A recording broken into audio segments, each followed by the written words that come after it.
sorry. She works as a perfusionist for Christian or for BJC? For Christian now. Okay, for Christian. So perfusionists deal with those two machines in the back, both up in the OR, in the ICU, and sometimes in the back of our ambulance. And she's going to talk more about what that is like and why and stuff like that, because I got to watch a transfer happen at Barnes, and it scared me because there was a lot of machines in there that you guys have never been trained on.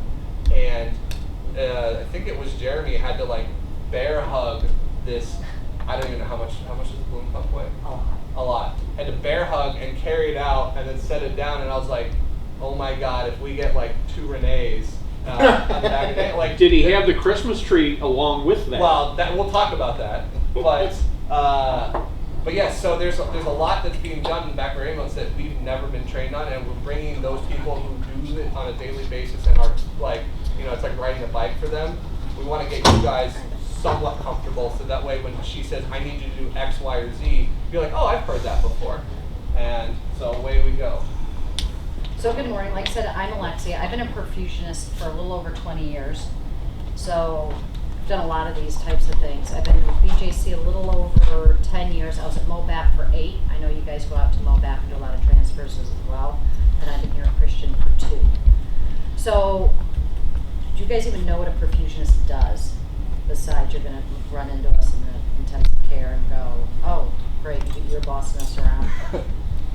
Okay, so let me give you a little bit of background on what a perfusionist actually does. You guys do CPR. I assume you're all CPR certified. Guess what? So am I.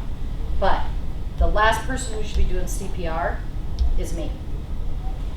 That's what you guys are for. And the reason why is in the heart world, we work in mostly cardiac surgery in the heart world. Most people understand a heart transplant. So in a heart transplant, you're going to have a heart sitting in a cooler, and you're going to have a heart that we're going to throw in the trash. Pretty basic, right? Well, no one really thinks about how's the patient staying alive in those situations. That's my job in the operating room. Same thing, we do a lot of bypass surgery.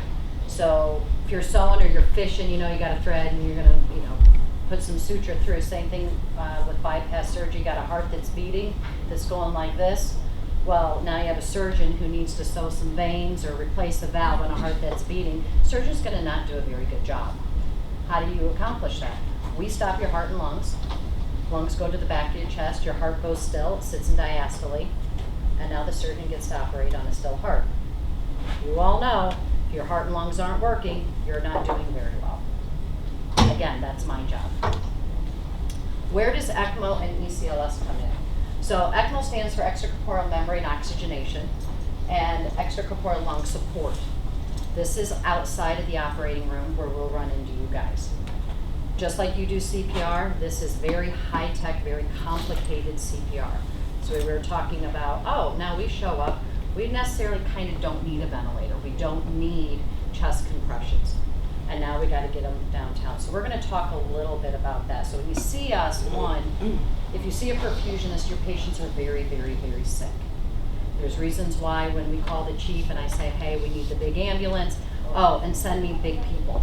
Not big as in big, but big as in strong, because we're going to need a lot of support. Those patients are probably hooked up to 1, 2, 3, 4 different machines, and they're going to have pumps and IVs and more IVs. We are taking over full function of the patient and usually has a ton of support and drips and things like that. So that's kind of where we start and where they're coming in. When you see ECMO, there's a lot of people involved. By the time you get the phone call, we're usually going somewhere. Who's running the show? Well, perfusion always thinks it's us. The reality is the surgeon thinks it's them. Cardiology thinks it's them. And then you have the nurses who are doing everything.